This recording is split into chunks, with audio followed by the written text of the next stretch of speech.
आज हम आपको ऐसे व्यक्ति के बारे में बताने जा रहे हैं जो बहुत ही साधारण हैं, लेकिन इनके सपने बहुत बड़े हैं। कहते हैं विचारों में असीम शक्ति होती है। अगर आपके विचारों में उद्देश्य, दृढ़ निश्चय और मजबूत इरादे हों तो आप वो सब कुछ हासिल कर सकते हैं जो आपने सोचा है। एडविन बर्नस एक ऐसा ही उदाहरण है जिन्होंने इस बात को सिद्ध किया। उनका विचार कोई साधारण विचार नहीं था। बर्नस एक युवा व्यक्ति थे जिनका सपना था कि वो great inventor Thomas Alva Edison का बिजनेस पार्टनर बने। उनकी ये इच्छा बहुत ही प्रबल थी कि वो एडिसन के साथ काम करे, ना कि उनके लिए काम करे। जब ये विचार बर्नस के दिमाग में आया तब वह इस हालत में नहीं थे कि इस विचार पर कार्य कर सके, क्योंकि इनके सामने बहुत सारी समस्याएं थीं।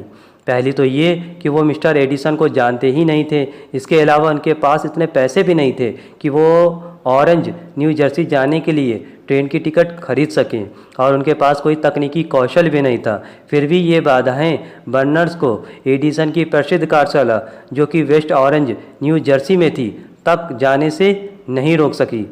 बर्नस अपना उद्देश्य पाने के लिए निश्चित थे और उनकी इसी इच्छा ने गरीबी को उनके आगे बाधा नहीं बनने दिया। 1905 में वह मालगाड़ी पर वेस्ट ऑरेंज पहुँचे और अपने आप को प्रसिद्ध इन्वेंटर एडिसन के सामने पेश किया और उनसे कहा कि वो उनके साथ पार्टनरशिप करने आए हैं। तब एडिसन के साथ खड़े स्टाफ के सदस्य बर्नस की इस बात को सुनकर हंस पड़े, लेकिन एडिसन नहीं हंसे। एडिसन के साथ अपनी पहली वार्ता के दौरान बर्नस एक साधारण व्यक्ति लग रहे थे, लेकिन बर्नस के भावों से ऐसा लगता था कि वो जिस उद्देश्य से आए थे उसके प्रति वह पूरा डिटरमाइंड थे। एडिसन ने भी उनके अंदर इस डिटर्मिनेशन को देखा और इनकी प्रबल इच्छा उद्देश्य को देखकर इन्हें अपना सपना पूरा करने का एक अवसर प्रदान किया, लेकिन बिजनेस पार्टनर के रूप में नहीं, बल्कि एक फ्लोर स्वीपर के रूप में, और अपने साथ काम करने का एक अवसर प्रदान किया। आने वाली घटनाओं ने ऐसा सिद्ध किया कि एडिसन का यह निर्णय गलत नहीं था। बर्नस ने इस ऑफर को स्वीकार कर लिया, लेकिन वह इस बात को सोचकर परेशान नहीं हुए कि एडिसन ने उसे क्या जॉब ऑफर किया है, बल्कि वो इसे अपने उद्देश्य को पूरा करने की दिशा में एक कदम मानते थे। और वह जानते थे कि इस ऑफर को स्वीकार करने के बाद उसे एडिसन से काफ़ी कुछ सीखने और उनके विचार को जानने का अवसर मिलेगा।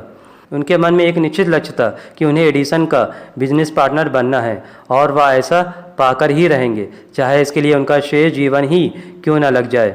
यह बर्नस का निश्चय, उनकी जिद, उनकी इच्छा का ही परिणाम था कि वो जिस अवसर की तलाश में थे वह आया। करीब 2 साल बाद एडिसन के लिए काम करने के बाद उन्हें एक बहुत ही अच्छा अवसर मिला, और इस मौके का वो पूरी तरह लाभ उठाना चाहते थे। जब अवसर आया तो वह दूसरे तरीके से आया और दूसरी दिशा से आया, जिसकी बर्नस ने आशा नहीं की थी। कई सालों की तैयारी के बाद इन्वेंटर एडिसन अपनी एडिसन डिटेक्टिंग मशीन यानी कि एडीफोन को कॉमर्शलाइज करना चाहते थे। आपकी जानकारी के लिए बता दें, एडिसन डिटेक्टिंग मशीन एक रिकॉर्डर है जो ह्यूमन वॉइस को रिकॉर्ड करने के लिए डिज़ाइन किया गया है। एडिसन के सेल्समैन इस मशीन को लेकर उत्साहित नहीं थे। उनका मानना था कि इस मशीन को बेचने के लिए अत्यधिक एफर्ट की ज़रूरत पड़ेगी।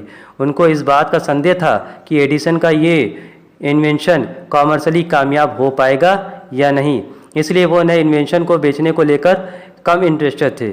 इसी दौरान बर्नस ने इस अवसर को देखा। बर्नस जानते थे वह एडिसन डिटेक्टिंग मशीन को बेच सकते हैं। उसने एडिसन को इस बारे में बताया और जल्द ही उसे मौका भी मिल गया। उन्होंने इस मशीन को बेचा भी और महीने भर के ही अंदर हजारों एडिसन डिटेक्टिंग मशीन बेच डाली। वो इसमें इतना कामयाब रहे, उन्हें इस मशीन को देश के हर हिस्से में बेचने का कॉन्ट्रैक्ट मिल गया, और उन्हें इस व्यवसाय से अपना पहला बिजनेस शुरू किया। और इस बिजनेस ने उन्हें made by Edison and install by Burns का स्लोगन भी दिला दिया। इसके द्वारा इन्होंने बहुत पैसा कमाया, बहुत ही छोटी उम्र में करोड़पति भी बन गए। इस तरह वो एडिसन के बिजनेस पार्टनर बने।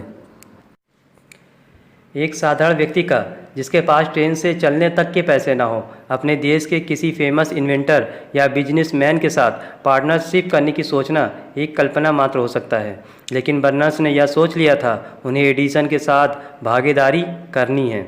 जब उनके पास इसकी शुरुआत करने के लिए कुछ भी नहीं था सिवाय इसके कि वह इस विचार को सोचें और पूरे इरादे के साथ अमल करें जब तक कि उसे हासिल न कर ले। उनके पास बिल्कुल भी पैसा नहीं था, न ही अत्यधिक शिक्षित थे, न ही उनके पास कोई पावर थी, पर इसके पास साहस था, विश्वास था और प्रबल इच्छा शक्ति थी कि वह जीत सकते हैं।